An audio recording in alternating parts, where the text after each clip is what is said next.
Welcome. I'm Dave Sharpe, and this is a brand new show, Sharpe Takes, on the inaugural Season 1, Episode 1, where we are going to spend some time talking with people who understand education and try to help all of us understand what's going on in education today and what we might look forward to in the future.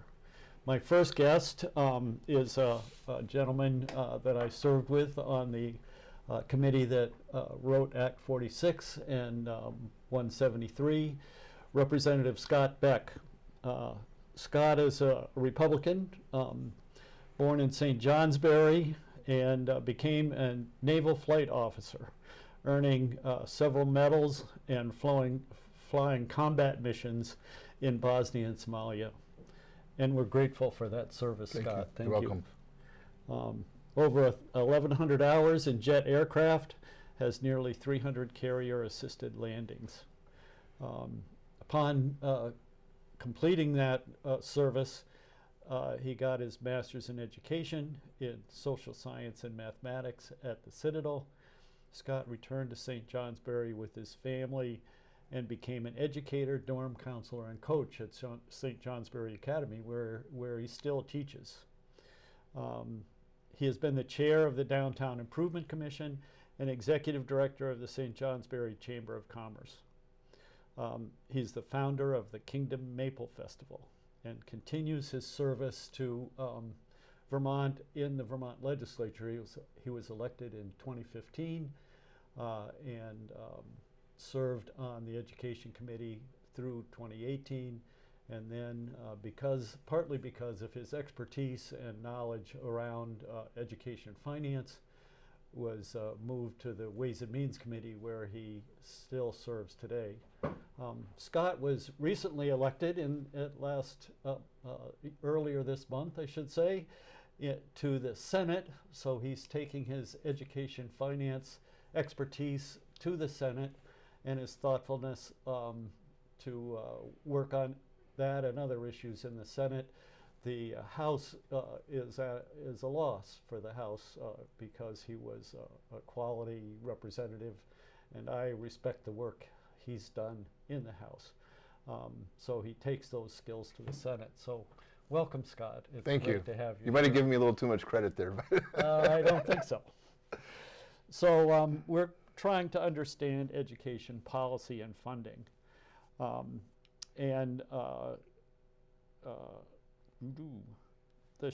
want to just mention a short history of ed finance. So from the state perspective, during the 20th century, there were several iterations of funding from the state to local school districts, had various names. The Morse formula and the foundation formula were two that I recall. Until the late 90s, when the Supreme Court said that it was inequitable and unique to our Constitution, and maybe across the country, the Vermont Constitution requires the state to provide an equitable education for our children. And the Supreme Court found that the funding mechanism that we were using in the 20th century was not equitable, and the legislature was required to reformulate that, which resulted in Act 60. Act 60 has been tweaked a number of times since the late 90s, and has notably, I think, the longest run of education finance from the state level, which seems to have come to a crisis point, I think. Yeah. With that, Scott, I wish you might let us continue on from that about our education finance. Yeah. So I think that Vermonters, in all corners of the state, the cost of education as relative to our tax base has started to put a lot of pressure on a lot of different Vermonters, and it's gotten to the point where I think people are looking for a change. either in the way we tax, bring in the revenue for education, or in the delivery. Simultaneously, we've also seen a decrease in the number of pupils from, I think, around 115 to about 80,000 pupils. And in most concerning is that recently we've seen a decay in the results that we're getting for our children in our schools, and I think so. I think a lot of people are concerned. Our results don't seem to be going the right direction. The costs continue to increase at a rate that's faster than our tax base is growing, and so I think, you put those two things together, and I think Vermonters are really starting to look for some significant change, probably in this biennium. Yeah. So it seems to me one of the pluses of Act 60 was that it did in fact bring significant improvement to equity between property wealthy towns and property poor towns. On the negative side, or unintended consequences, you might say, it seems like the income disparity has taken over. That what we see now, the difference in spending in communities has more to do with the income wealthy communities versus the lower income communities. And combined with the fact that there are few disincentives to spending. Right. The high spending threshold was off during COVID, and the notion that yes, we need to be careful about our budgets, but no matter what we vote, the state's going to have to fund it. So in a sense, responsibility moved more towards the state for whatever's being spent for education. Yeah, I think that's right. I think that we do have a significant disparity between what districts are spending, even though they receive the same rate for the same spending decision on a pupil basis, and that is concerning. It has actually narrowed up a little bit with the increase in the weighting, and that has been good to see. But I do, your point that there seemingly do not seem to be any brakes on the spending increases that are felt at the district level, and of course that's where all those decisions are made about how much money a school district is going to spend. They're proposed by districts with school board approval, and then the voters have their say. And my contention is that really the overarching systemic problem that we have in the education front right now is an issue of transparency. And what I mean by that is that because of the way the amount of money flows into the rates and how that all occurs, that the school boards and the districts do not have a clear understanding of what the impact of their spending decisions are on a rate basis. And obviously, if they don't have a clear understanding, then the voters aren't going to have a clear understanding either. And that is not a comment about school districts or school boards or voters. It is a comment about the system. And I would argue that there was one. I'm probably maybe the only person in the building at this point, and probably the only Republican that would actually say that Act 60 is a good system. However, there was two big mistakes that were made. One of which actually got fixed this year, and that was the way CLA was set up. We incorrectly compared a town to its own property valuation instead of the statewide valuation, and that had this. While it did equalize rates across towns, it also had every time housing prices went up, it signaled to the districts that there was more money to spend, which was not a good recipe. And that's actually been fixed. That was fixed back in May. But the bigger thing is that for some reason we, instead of defining education spending as what all the homestead taxpayers were authorizing, or that we're going to pay, we defined it as what the entirety of the state was going to pay. And that's what's created in what I think you're referring to as a disconnect where districts look at a spending decision and they say, on average, if we spend another dollar, our taxpayers are going to come up with 30 cents. Likewise, if we save a dollar, our taxpayers are only going to receive 30 cents. And effectively what we've done is we've messaged to the districts that they're only going to be responsible for a very small portion of their spending decision. And that has not been a recipe for spending restraint. It's been a recipe for spending growth that has exceeded our tax base growth, our inflation, economic growth. It's exceeded everything. And you compound that over 20 to 25 years, and here we are. Yeah. So back in 2018 or 2017, Yeah. you had a proposal for modifying Act 60, which actually passed our House Education Committee. It was scrubbed out, I think, in Ways and Means when it left our committee. That had some innovative thoughts about it. Where are you at now in terms of what you think might be appropriate changes to the Yeah. ed finance system? Well, in that proposal, it actually passed out of the House in 2018. It went over to the Senate, and they looked at it and asked for another tax commission. But yeah, I mean, I think that core idea is still the idea. I mean, and interestingly enough, we could have done that. I mean, that was an issue of timing. The reason that really thing didn't make it through was because it had an education income tax surcharge in there. I don't know if you remember that. And that was a non-starter in the Senate, and I think the governor opposed it too. Little did we know that 6 weeks after we made a decision to go a different direction, the Wayfair case hit. And sales tax, if that Wayfair decision had hit before that, we probably would have done it, but we didn't. But everything right now, I think, in the House and the Senate is migrating towards the same idea, basically, which is that.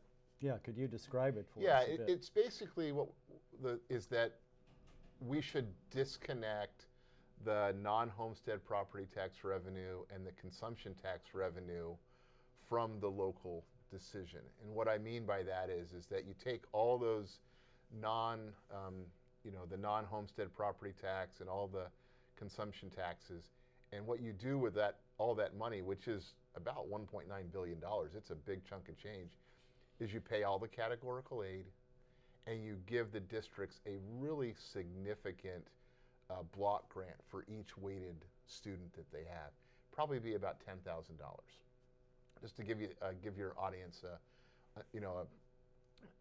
statewide average this year for education spending per weighted ADM was $13,500.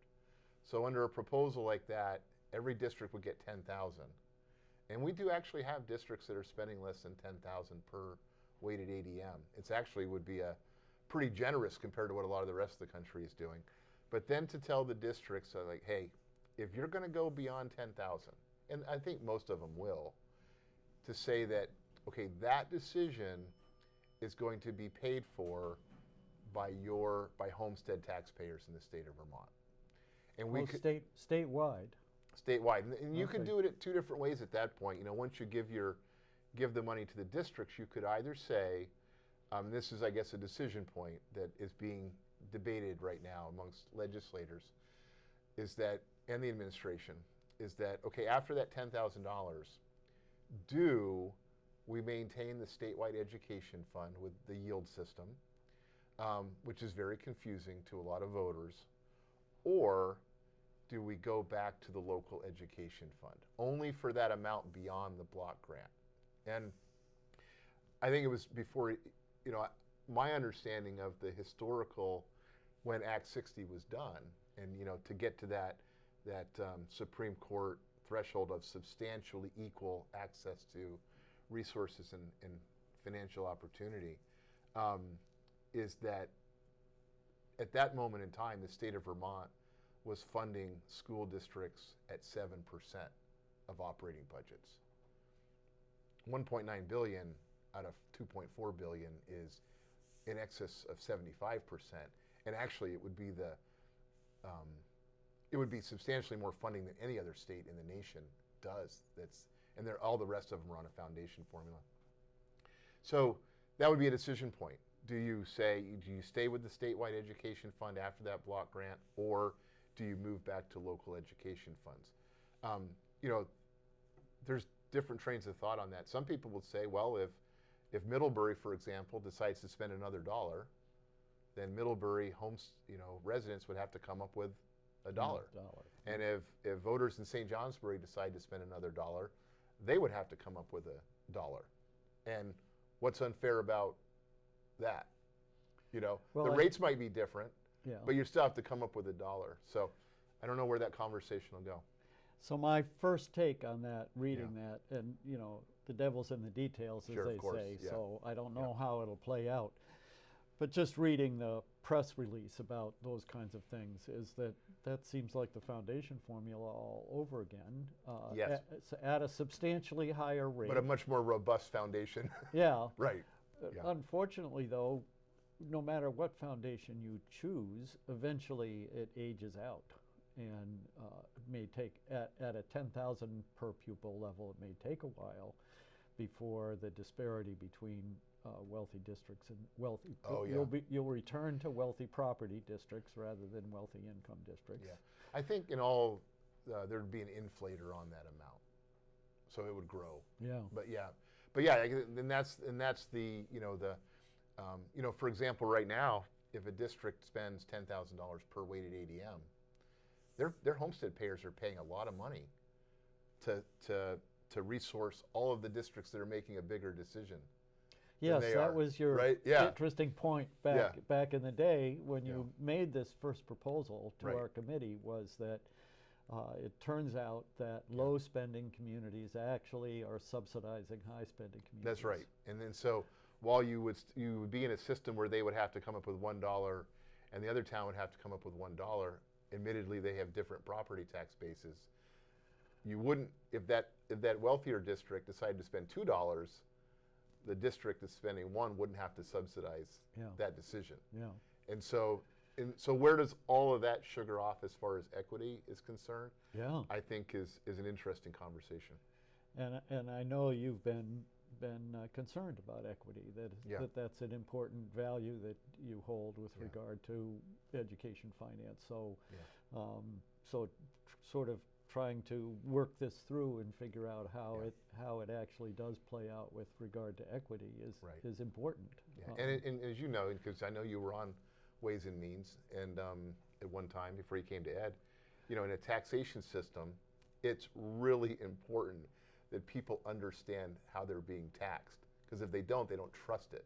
Yeah. And the local education fund is certainly very easy to explain to voters.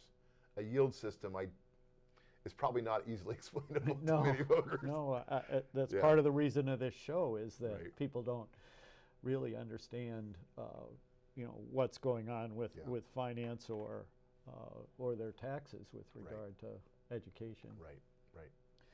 So I've heard some other proposals with regard, that next year, right? Will this system take place in? Well, they're already developing budgets for next year. School districts. Yeah, I think the legislature is always really reluctant to come in the winter when budgets are being developed and really voted on by voters and make changes. Last year was unprecedented to come in, after the fact. Right. So I think we're probably looking at something for FY27, and obviously any of these things, when you look at them, there are going to be impacts, some good, some bad, and so there's always the transition that you have to, probably going to have to work a transition in, or a protection for districts that are negatively impacted. The districts that would be, in a general sense, the districts that would be negatively impacted are districts that have, relatively high spending decisions. The districts that would be negatively or positively impacted are the districts that are making more modest spending decisions. So that brings up an interesting point, and that is my experience each tweak when I was in the legislature. Act 68 was the biggest when the sales tax was put into the ed fund. So Yeah. each tweak of education finance is made palatable by dumping a bunch of money into Right. the education fund. I don't really see that on the horizon. Yeah. We don't have a bunch of money to dump into the education fund, do we? I don't think we do. And I totally, you know, I think that that's been done enough times that people understand now that what we were doing, or what was done, was you were dumping system in, you were putting a Band-Aid on a system and then putting money in it to make it okay. And I think that what our problem has been all along is that our problem hasn't been that we didn't have the right combination of Band-Aids. Our problem is we have a systemic, Yeah. a systemic problem.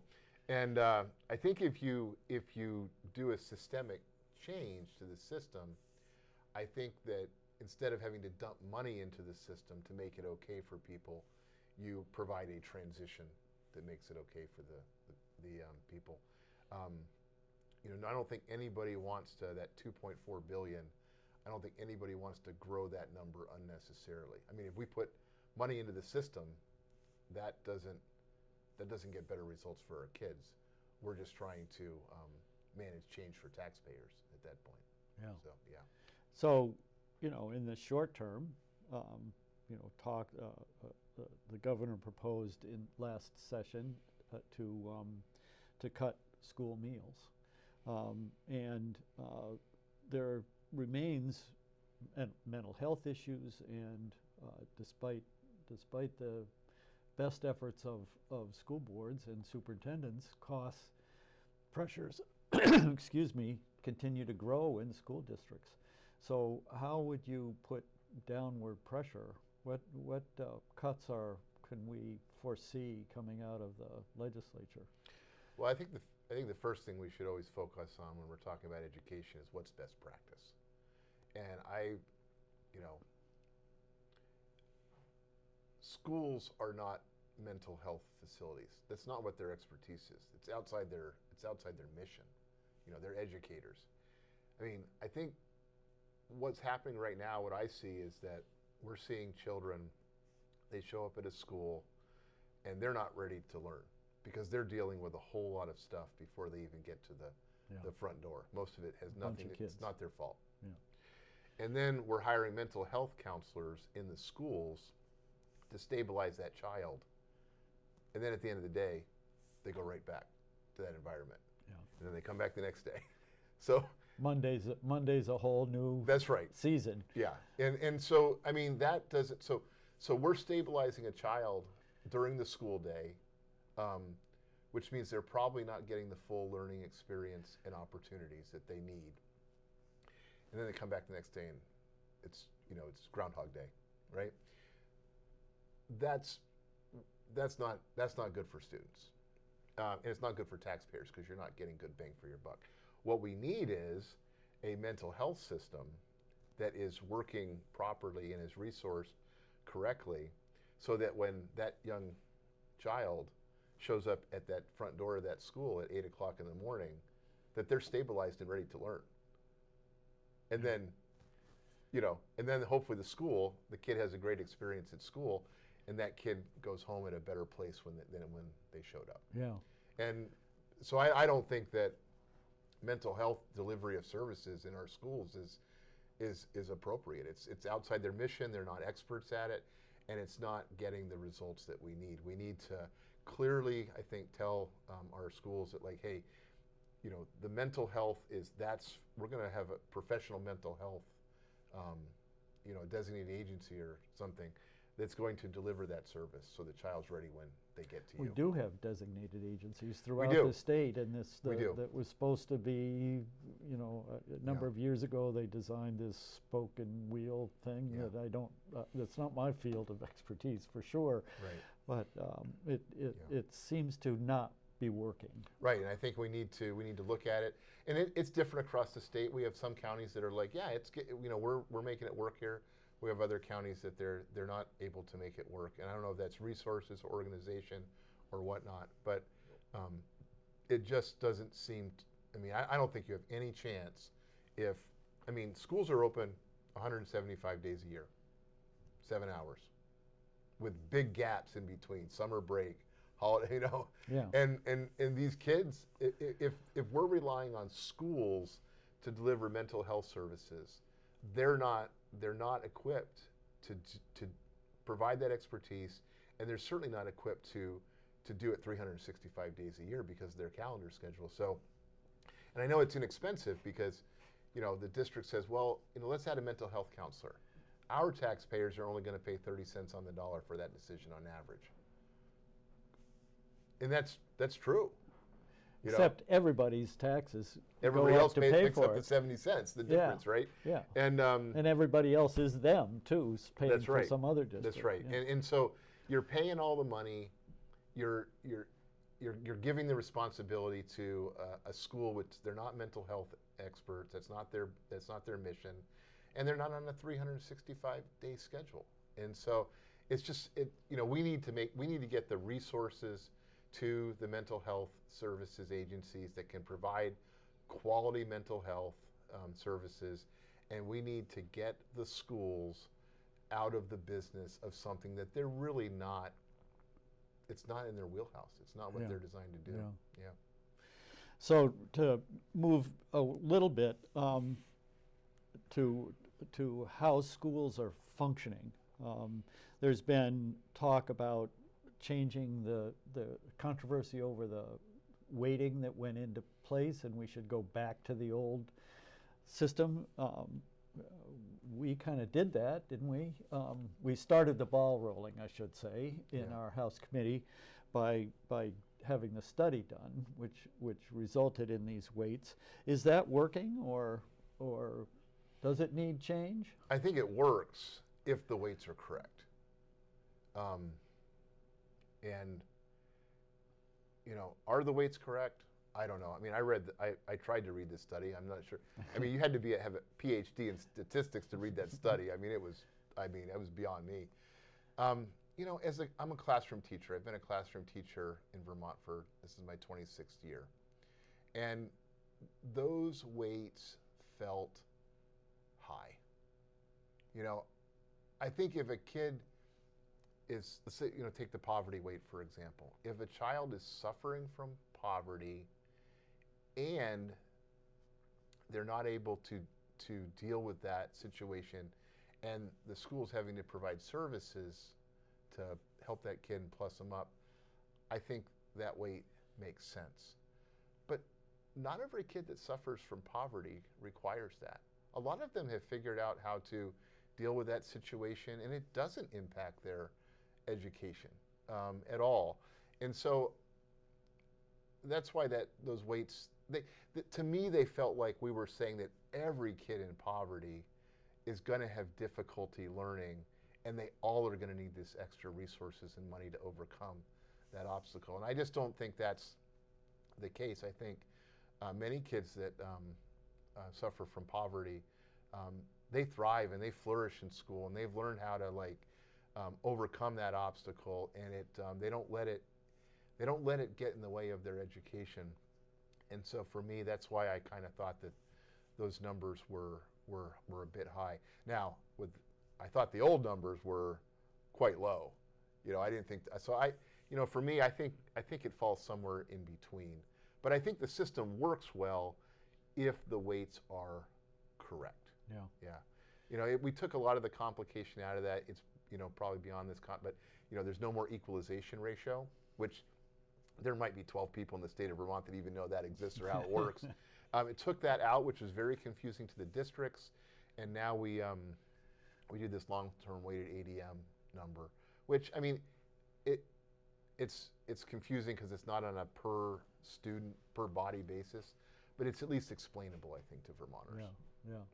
Well, and the weighting for low-income students or poverty students is supposed to be, or functions as an average, does it not? You know, they get this weighting, and like Yeah. you said, some kids need more and other kids don't need as much Yeah. support. It's It is an average, remarkable, you know, when you find a student that is motivated or somehow figures out. Yeah. And I don't think it's anywhere near half the kids. I think it's, Right. you know, only a few of these low-income kids are Yeah. able to escape their situation and Yeah. thrive in school. I agree. So I tell my kids in the first day of class, be kind, do your best. Yeah.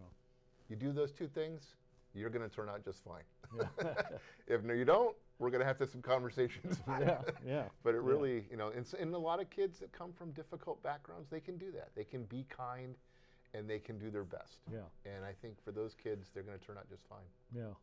Yeah. It is about finding ways to help those kids that are struggling. Right. That is the real challenge, I think, in our system. Yeah. Yeah. So let me shift gears again, Okay. if I might, to aging infrastructure. You know, Colchester just had a bond to, you Yep. know, over $1 million. Burlington's building a new school, a couple $100 million. That wasn't for aging industry. Well, it was infrastructure related for sure. Aging and a couple other things, yeah. Yeah, right. So, you know, and I look back on Act 46, and we did quite a bit of work to protect small elementary schools.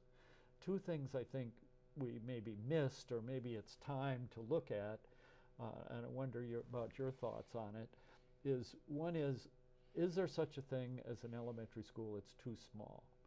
And given the fact that communities are loath to close their schools, regardless of how small they are, look at Wyndham or Ripton, for example. And so is it time for the state to pick a number, whatever that number is, 5 kids per grade, 10 kids per grade, and say, if it's smaller than that, the school must be closed, or not? Are we going to keep all these tiny elementary schools and find ways to live with it? And then conversely, on the high school side, we did not put any incentives or pressure or sticks in place to, although we took a fair amount of testimony that some high schools should close. And I think the only one we've seen closed is Rochester. Chelsea too, I think. Chelsea? Chelsea did, yeah. You know, but there's a lot didn't. Yeah. Is it time, I look at my county, is it time for one high school per county? Or some sort of regionalization? Well, I think, you know, I remember when we were on House Education together, we took a trip down to Randolph Tech. Do you remember that? Yeah. Yeah. And I think the super down there was Brent Kay, I think was the gentleman's name, and he had a broad education background, a lot in Canada actually. And I remember something he said.